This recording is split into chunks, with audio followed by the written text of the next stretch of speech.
February 25, 1991, Highway 8, southern Iraq. Captain Eric Salomonson of the 23rd Tactical Fighter Wing pushes his A-10 Thunderbolt II into a shallow dive. Below, stretching across the desert highway, an Iraqi Republican Guard armored convoy attempts to withdraw northward. T-72 main battle tanks, BMP infantry fighting vehicles, support trucks, targets of opportunity in a war already decided. Salomonson arms the GAU-8 Avenger cannon mounted in the aircraft's nose. The 7-barrel Gatling gun spins to firing speed. At 3,900 rounds per minute, the weapon sounds less like gunfire and more like a chainsaw ripping through metal. The distinctive brrrr echoes across the desert. 30mm depleted uranium rounds impact the lead tank at 3,240 feet per second. Each projectile, weighing nearly a pound, punches through the T-72's thin top armor, the tank's most vulnerable surface. The penetrators continue through internal components, igniting ammunition and fuel. The tank explodes from within. Salomonson pulls up, banks and circles for another pass. The Iraqi crews see what happened to the lead vehicle. They abandon their tanks without attempting to fight. Salomonson makes run after run, methodically destroying abandoned vehicles. When he finally breaks off to return to base, 23 Iraqi tanks lie burning on Highway 8.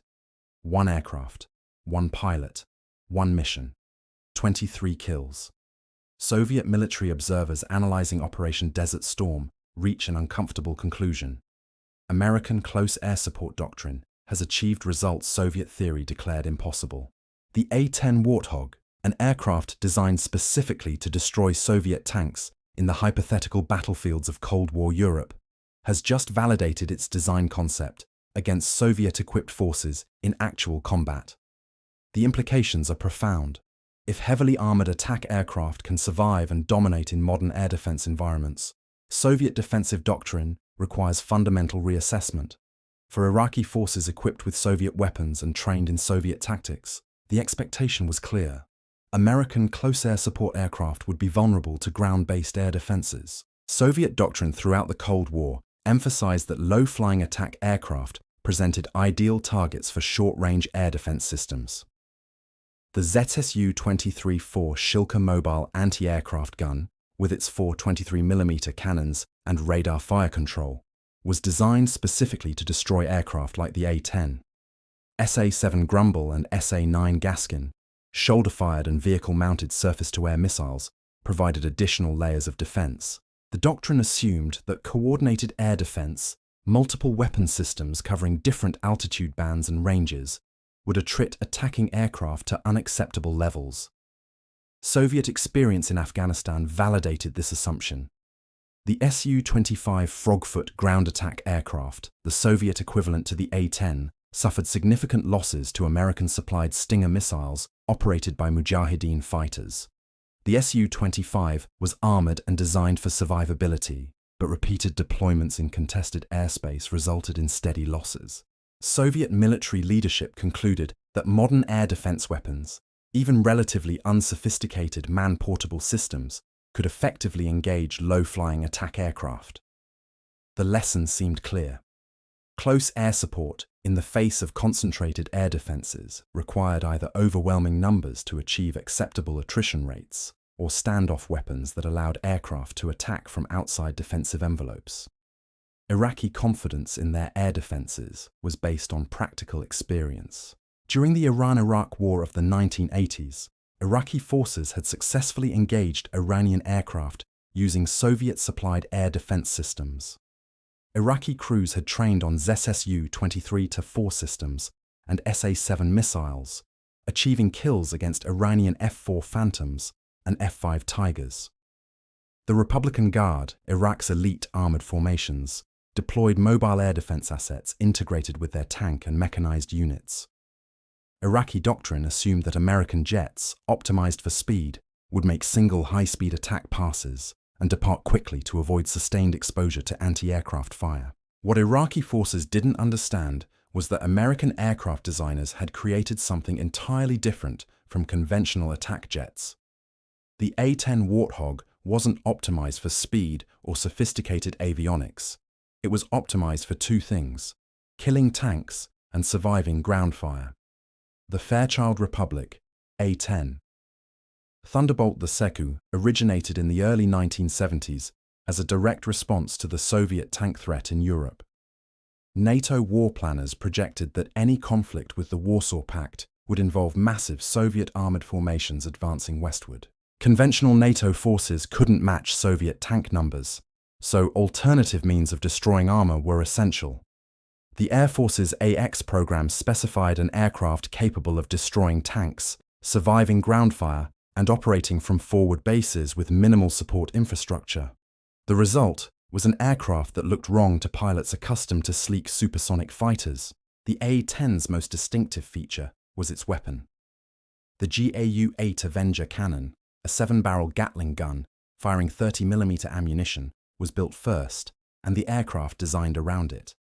The weapon measured 19 feet long and weighed 4,000 pounds with ammunition, as large as a small car. When firing at maximum rate, the GAU-8 discharged 3,900 rounds per minute, though typical combat bursts were 2 to 3 seconds to conserve ammunition. Each 30mm round weighed approximately 1 pound. The armor-piercing variant used depleted uranium penetrators, extremely dense metal cores that punched through tank armor through kinetic energy rather than explosive force. The depleted uranium rounds were specifically designed to defeat Soviet tank armor. The T-72 main battle tank, the most numerous Soviet design and the primary tank in Iraqi service, had thick frontal armor but relatively thin armor on the top surfaces, approximately 30 to 40 millimeters. Tank designers prioritized frontal protection because threats were expected from other tanks firing at roughly horizontal angles. The 30mm depleted uranium rounds, impacting from above at high velocity, could penetrate this thin top armor and continue through internal components. A 2-second burst from the GAU-8 released 130 rounds. Even with combat accuracy, multiple penetrators would strike a tank-sized target, ensuring kill probability. Secondary weapons complemented the cannon. The A-10 could carry 6 AGM-65 Maverick air-to-surface missiles on underwing hardpoints.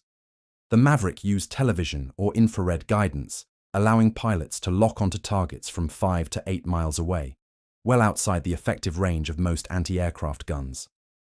The missile's 125-pound shaped charge warheads could destroy tanks, bunkers, or other hardened targets. Additional hardpoints carried rockets, cluster bombs, and general-purpose bombs, giving the A-10 flexibility for various target types.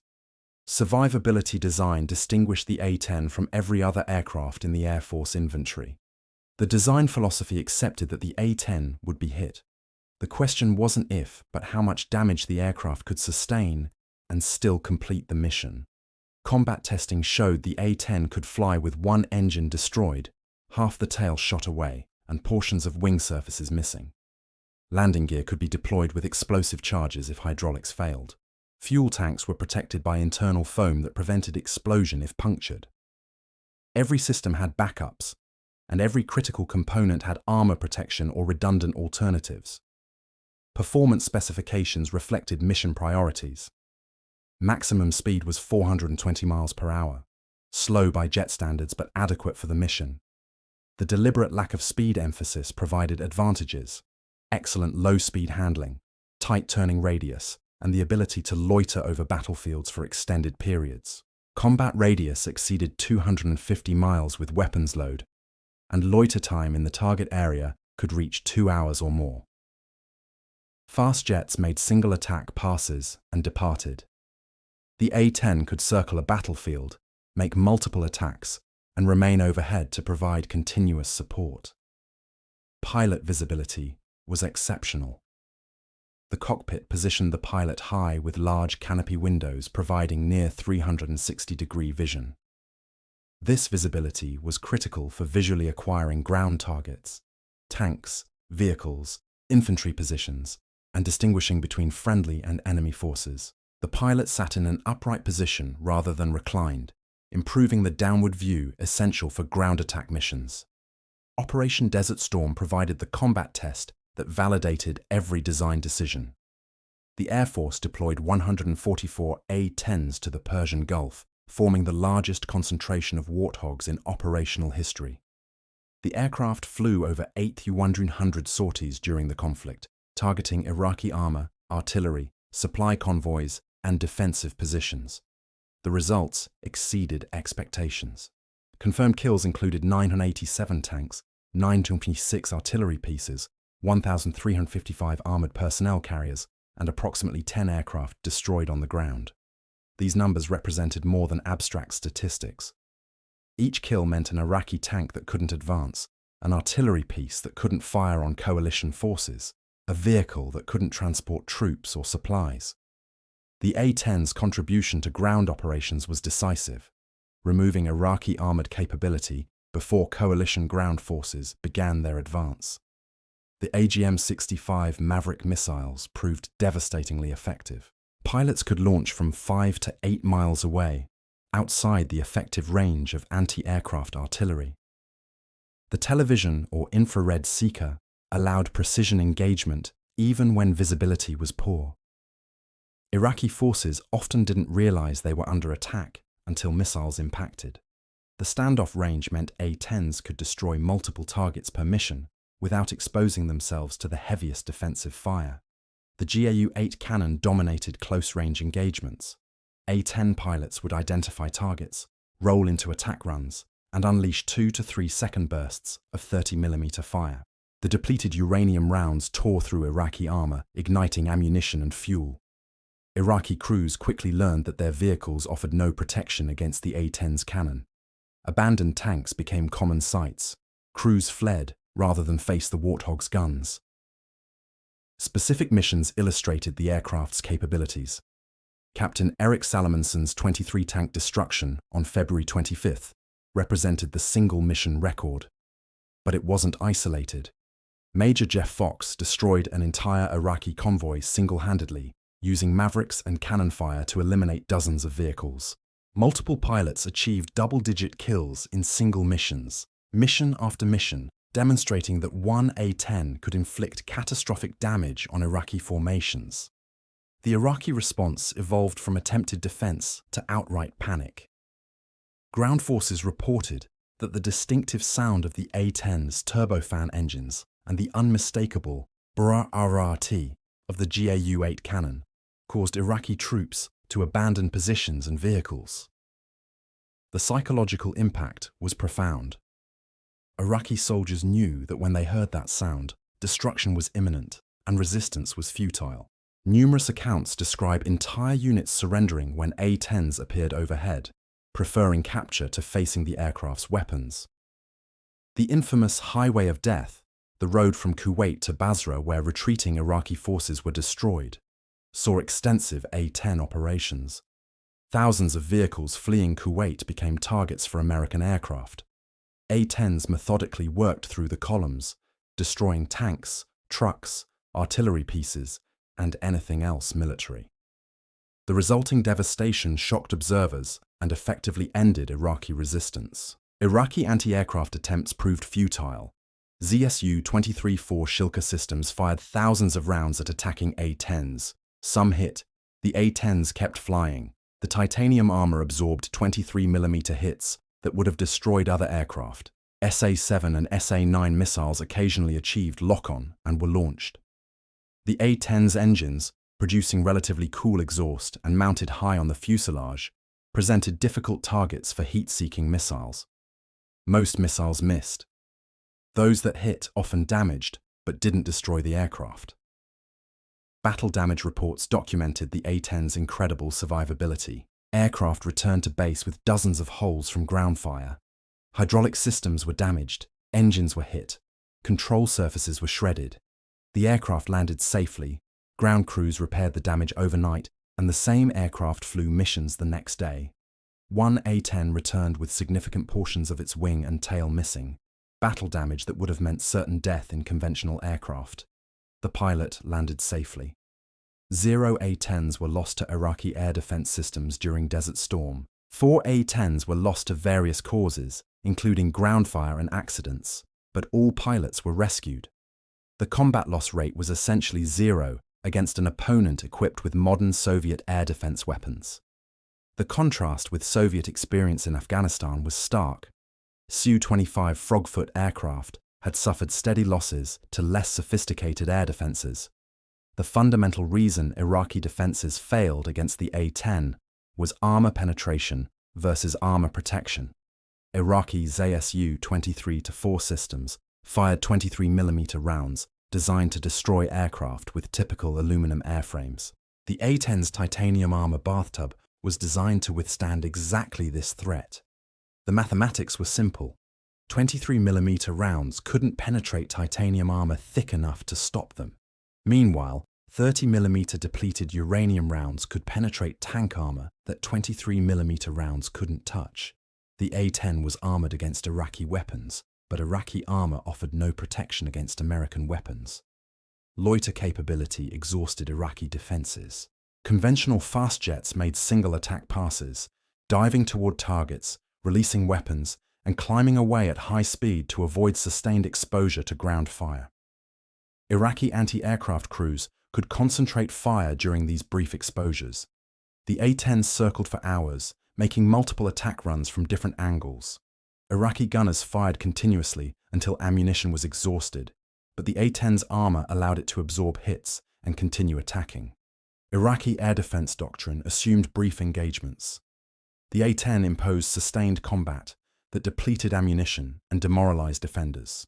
Maverick standoff launches negated many defensive advantages. Iraqi forces positioned anti-aircraft weapons to protect critical targets, creating defensive zones that conventional aircraft had to penetrate to deliver weapons. A-10s launched Mavericks from 5 to 8 miles away, outside the effective range of most anti-aircraft guns. The missiles guided to targets while the launching aircraft remained beyond defensive envelopes.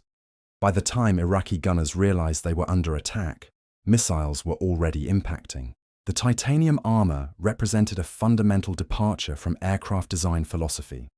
Most military aircraft are built as light as possible to maximize speed and maneuverability. Adding armor means adding weight, which reduces performance. The A-10 accepted performance penalties in exchange for survivability. Iraqi experience during the Iran-Iraq War was that aircraft shot with anti-aircraft guns generally crashed or fled. Hit an Iranian F-4 with 23mm fire, and it would go down or disengage. Hit an A-10 with the same fire, and it would continue attacking. This difference in survivability philosophy created a massive tactical advantage. Psychological warfare emerged as an unexpected benefit. The A-10's distinctive appearance, twin engines mounted high on the fuselage, straight wings, prominent nose cannon, made it instantly recognizable. The sound of those turbofan engines became associated with destruction. Iraqi troops learned through brutal experience that when A-10s appeared, their vehicles would be destroyed and resistance was pointless. Numerous accounts describe Iraqi soldiers surrendering immediately upon hearing A-10 engines, before any weapons were fired. The mere presence of the aircraft destroyed unit cohesion and will to fight. Soviet Su-25 Frogfoot aircraft, designed for similar missions, suffered dramatically different combat experiences. In Afghanistan, Su-25s faced American-supplied Stinger missiles and suffered steady losses. The aircraft had some armor protection, but not to the extent of the A-10. Soviet doctrine emphasized single-pass attacks, diving toward targets, releasing weapons, and departing at high speed. This approach minimized exposure time, but limited the number of targets that could be engaged per sortie. The Su-25 couldn't loiter over battlefields making repeated attacks like the A-10 could. The contrast between Soviet losses in Afghanistan and American dominance in the Persian Gulf highlighted fundamental differences in design philosophy and doctrine. Soviet close air support aircraft were considered expendable to some degree. Losses were anticipated and accepted as the cost of operations. American design emphasized pilot survivability and aircraft survivability, accepting performance compromises to ensure pilots could complete missions and return safely. The results spoke for themselves. Soviet aircraft suffered losses that limited operational effectiveness, while American aircraft sustained the highest sortie rates in combat aviation history with effectively zero losses. The legacy of the A-10's Desert Storm performance continues to shape debates about close air support. The Air Force has repeatedly attempted to retire the A-10 fleet, arguing that multi-role fighters like the F-35 can perform close air support missions while also conducting air-to-air and precision strike operations. Congress has consistently blocked these retirement attempts, citing the A-10's unmatched capabilities and the strong support the aircraft receives from ground forces who have operated under its protection. The A-10 has flown combat missions in every major American military operation since Desert Storm: Bosnia, Kosovo, Afghanistan, Iraq from 2003 to 2011, Syria. The aircraft continues to demonstrate the effectiveness that made it legendary in 1991. As of 2025, the A-10 remains in active service with continuous upgrades to avionics, weapon systems, and structural components. The basic airframe and weapon system have proven so effective that no replacement has matched its capabilities. No foreign air forces operate the A-10. The aircraft is uniquely American, designed for specific mission requirements that other nations either don't share or can't afford to prioritize. Attempts to export the aircraft have failed because the design represents such specialized optimization for the close air support mission that few other air forces can justify the investment. The debates about the A-10's future reflect broader questions about military aviation priorities. The Air Force leadership generally prefers multi-role aircraft that can perform various missions, viewing specialized platforms as inefficient use of resources. Ground combat troops and close air support advocates argue that no multi-role aircraft can match the A-10's combination of loiter time, weapons load, survivability, and pilot visibility for the ground attack mission. The A-10 can circle a battlefield for 2 hours, carry 16,000 pounds of weapons, absorb ground fire that would destroy other aircraft, and provide the close support that ground forces depend on. No F-35 or F-16 can match these capabilities in the close air support role. Soviet military analysis of the Gulf War noted the disparity between their Afghanistan experience and American Desert Storm results. Soviet forces had concluded that close air support aircraft couldn't survive in modern air defense environments. American forces had proven that properly designed aircraft could not only survive but dominate. The difference was survivability design: titanium armor, redundant systems, weapons optimized for the mission, rather than compromised by multi-role requirements. Iraqi forces deployed air defenses designed to shoot down fast jets, making single attack passes. Soviet doctrine and training emphasized exactly this threat model: fast-moving aircraft that exposed themselves briefly and required precise timing to engage. The A-10 Warthog violated every assumption. It flew slowly enough that Iraqi gunners could track it easily. It circled battlefields for hours rather than departing after single passes. It absorbed hits from 23mm cannons that would destroy conventional aircraft and continued attacking. Soviet military theory said close air support aircraft couldn't survive in modern air defense environments. The A-10 destroyed over 8,100 Iraqi vehicles during Desert Storm and proved Soviet theory catastrophically wrong. The proof wasn't theoretical or based on exercises. It was demonstrated in actual combat against an enemy equipped with Soviet weapons, trained in Soviet tactics, and employing Soviet doctrine. The A-10 survived because American engineers had designed it to survive, accepting every necessary compromise to ensure the aircraft could absorb battle damage and complete its mission. The gap between Soviet theory and American reality wasn't incremental, it was absolute. Soviet doctrine assumed aircraft would be shot down. American design ensured they wouldn't be. The titanium armor bathtub that protected the pilot, the redundant flight systems that kept the aircraft flying despite damage, the GAU-8 cannon that fired depleted uranium rounds capable of penetrating any tank armor. These weren't marginal improvements over Soviet equivalents. They were categorical differences in design philosophy that created systematic combat advantages. Iraqi tank crews learned to fear the distinctive turbofan sound of the A-10's engines. The brrr-t of the GAU-8 Avenger became synonymous with destruction. 23 tanks destroyed in one mission by one pilot wasn't an anomaly.